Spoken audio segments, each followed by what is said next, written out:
सभा तुलसी चक है और मेरे गांव का नाम पूरे किस्म सिंह हुरैयापुर है। आज आप मुझे प्रयागराज में मिले आलोपी मंदिर के पास। आप का मिशन क्या है? इस साइकिल से यात्रा आप कहाँ तक की करना चाह रहे हैं और क्यों करना चाह रहे हैं? जी सर, देखिए, सबसे पहली बात तो मैं जो ये साइकिल यात्रा कर रहा हूँ, यह मैं जल और पर्यावरण बचाओ अभियान के तहत, जल है तो कल है, एक नई पहल, एक नई कोशिश पौधारोपण पहल के तहत मैं इस यात्रा पर निकला हूँ। और मैं भदोही ज़िले से निकल करके बनारस गया, बनारस से गंगा जल लिया, गंगा जल ले करके दिल्ली होते हुए मुंबई जाऊंगा। छत्रपति शिवाजी महाराज को 19 फरवरी को जलाभिषेक करूंगा और इस संकल्प को पूरा करूंगा। और भदोही से हमें एसपी साहब ने हरी झंडी दिखा के 26 जनवरी को दोपहर 12 बजे रवाना किया।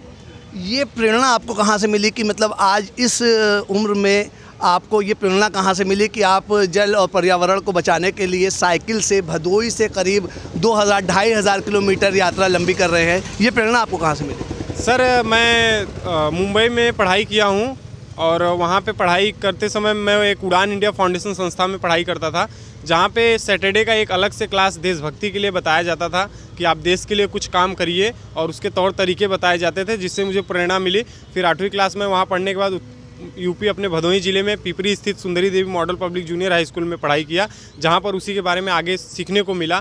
तो मैं उसी के माध्यम से इस साइकिल यात्रा द्वारा लोगों को संदेश दे रहा हूँ। क्या ये आपकी पहली साइकिल यात्रा है या इससे पहले भी आपने कभी कोई साइकिल यात्रा किया है? जी नहीं सर, इससे पहले मैं भदोही से मुंबई तक का लाल बागचा राजा तक गंगाजल चढ़ा के अपने मिशन को एक बार मैं पूरी दुनिया के सामने, पूरे देश के सामने रख चुका हूँ। यानी ये आपकी दूसरी यात्रा है? जी सर, ये मेरी दूसरी यात्रा है।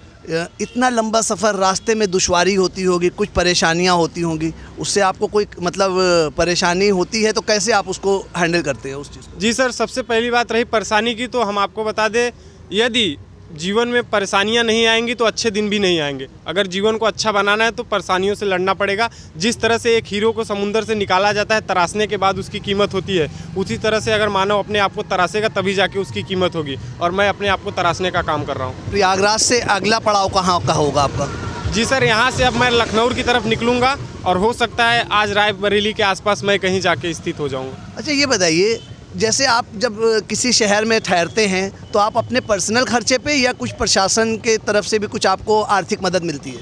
जी सर, अभी तक किसी प्रशासन की तरफ से आर्थिक मदद नहीं हुई, ना हमने कहीं मांग की है। और मैं पिछली बार का मिशन अपने खर्चे से किया था, इस बार भी मैं अपने पैसे के, हमारे फैमिली वाले पैसे दिए, उससे कर रहा हूँ। कुछ स्वयंसेवी संस्थाएं वगैरह आपको कुछ सपोर्ट करती है रास्ते में? जी सर, रास्ते में करती हैं बहुत सी संस्थाएं। पिछली बार मुंबई में की थी, यादव समाज थाने में की थी, स्वर्गीय राजेश यादव यूथ ब्रिगेड हमारे भदोही ज़िले का सबसे बड़ा संगठन है, उसने किया था, और तमाम संस्थाएं वहां पर सम्मानित की थी। इस बार भी बहुत सी संस्थाएं संपर्क में हैं।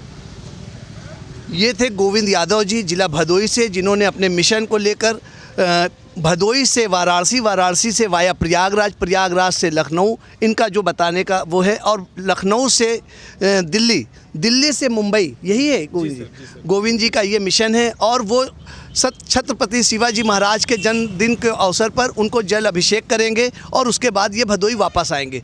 भगवान इनकी यात्रा को सफल बनाए। मैं वर्तमान क्रांति न्यूज़ 24 से मोहम्मद लईक, प्रयागराज।